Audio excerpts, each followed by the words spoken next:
today's video I'm gonna show you how to select your primary language on your community settings on your account on Discord and quick. First, click here.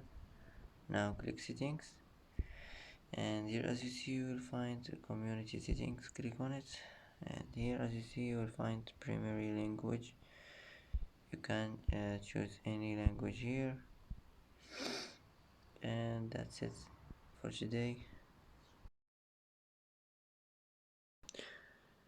And that's it for today's video. If you like this video, don't forget to like and don't forget to subscribe. It's helpful for you. And thanks for watching. Thanks for watching till the end, and see you in the next video.